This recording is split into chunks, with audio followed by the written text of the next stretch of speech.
मुझे 3 महीने का समय दे रही हो मेरे अक्षय को तुमसे छीनने के लिए?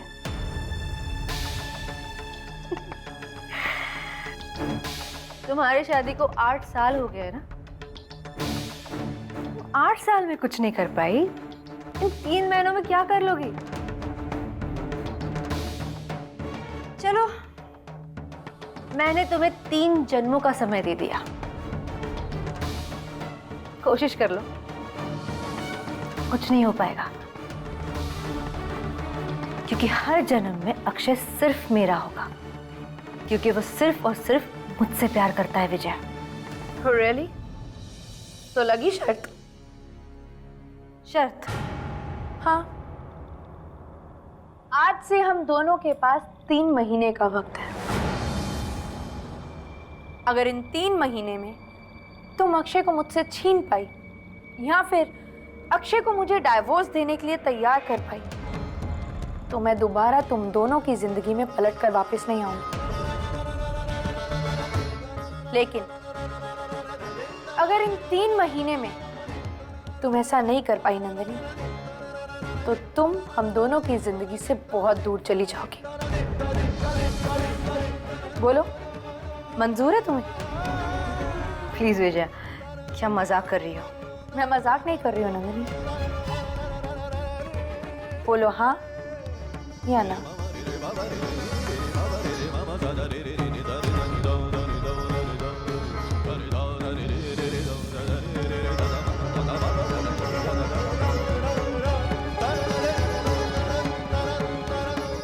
मंजूर है।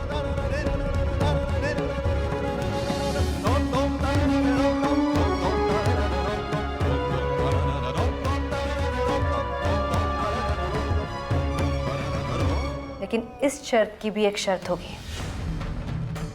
आज यहाँ हमारे बीच जो कुछ भी हुआ, उसके बारे में अक्षय को कोई खबर नहीं होनी चाहिए। ना तो ये कि तुम्हें मेरे और अक्षय के बारे में पता है, और ना ये कि आज हमारे बीच ये 3 महीने की शर्त लगी है। वैसे तो अक्षय की पत्नी मैं हूं नंदिनी,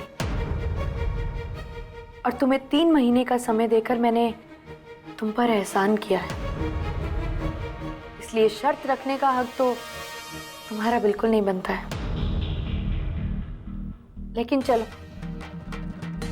तुम्हारी ये शर्त भी मैं मान लेती हूँ, क्योंकि इससे पहले तुम मेरी दोस्त थी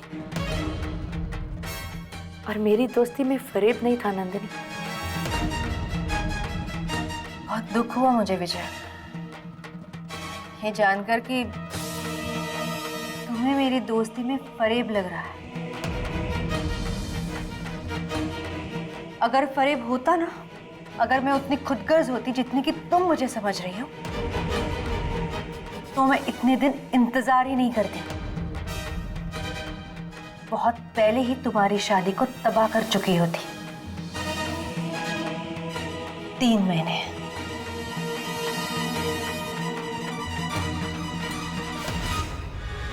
हेलो अक्षय। हाँ, कुछ नहीं, बस ऐसे ही तुम्हारी आवाज सुनने का मन किया। I love you Akshay.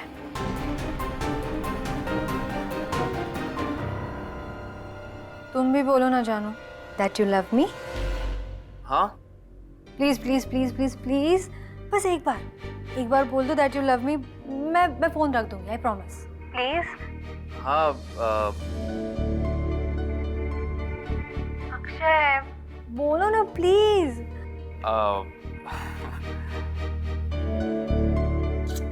I love you.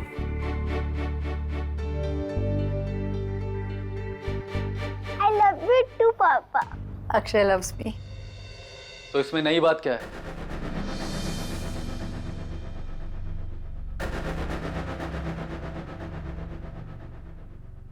Nandini, किसने बताया विजय को?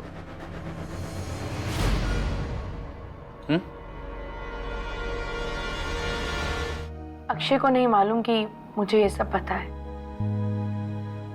इसलिए मैं इसे अपने तरीके से हैंडल करना चाहती हूँ। So please. ठीक है, तो फिर मैं इंसिस्ट नहीं करूंगा। ठीक है?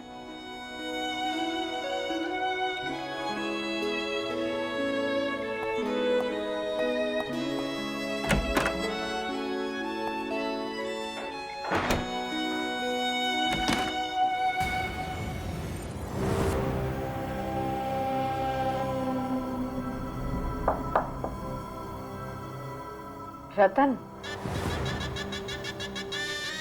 मैं कम आओ।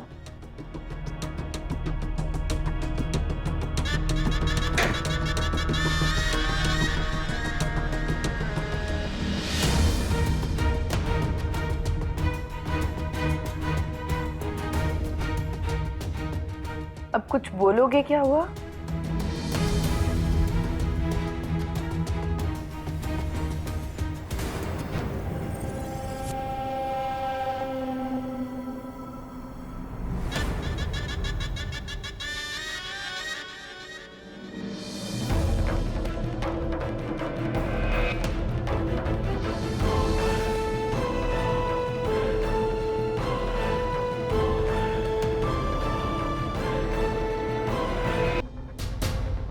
दीदी, ये घिनौनी हरकत मैं अपने जुबान से कैसे बयां करता। मतलब रतन ये तस्वीर दिखाकर अक्षय को ब्लैकमेल कर रहा है। दीदी, मैं समझ सकता हूँ आप पर क्या बीत रही है। दीदी, आप ठीक तो है? क्या मैं आपको घर पे ड्रॉप कर सकता हूँ?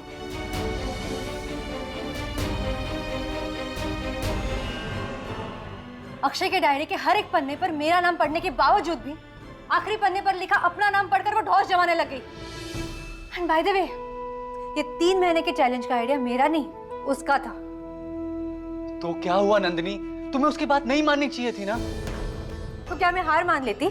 Of course Nandini, challenge accept करने के बाद हारने से तो बेहतर ही था ना। ये क्या कह रहे हो तुम इरफान? मैं कैसे हार जाऊंगी? तुम मेरे दोस्त हो या दुश्मन? नंदिनी, दोस्त हूँ इसीलिए बोल रहा हूँ। क्या कह रहे हो कि मैं अक्षय को भूल जाऊं और जिंदगी भर अकेली रहूं मैं? नंदिनी, अकेले क्यों रहोगे तुम? तो क्या करूंगी मैं अक्षय के बिना? ओ कम ऑन नंदिनी, तुम मुझसे भी तो शादी कर सकती हो।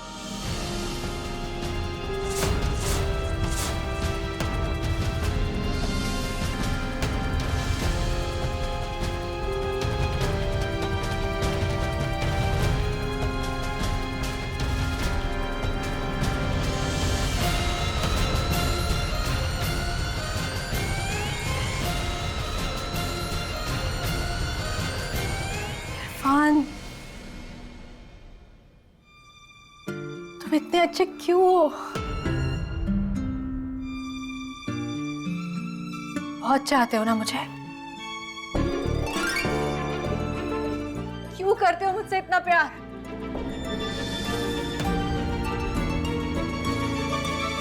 जानने के बावजूद भी कि अक्षय के अलावा और किसी के लिए मेरे दिल में जगह नहीं है, क्यों मेरे इंतजार में अपनी जिंदगी लुटा रहे हो इरफान? क्यों?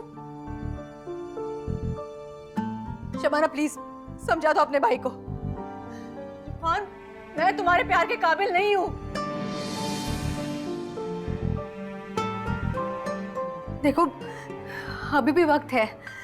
तुम मुझे मेरे हाल पर छोड़कर कहीं दूर चले जाओ, भूल जाओ मुझे इरफान, क्योंकि जब मेरे और अक्षय की शादी हो जाएगी ना, तो होगी इरफान। अब तो मेरी और अक्षय की शादी जरूर होगी। वो नया ड्राइवर जो तुमने डॉक्टर अक्षय के लिए अपॉइंट किया है, दरअसल वो मेरा ही आदमी है। दरअसल मुझे अभी शिवा का फ़ोन आया था। डॉक्टर अक्षय ने तो उसे घर जाने की इजाज़त दे दी थी, फिर भी उसने डॉक्टर अक्षय का पीछा किया।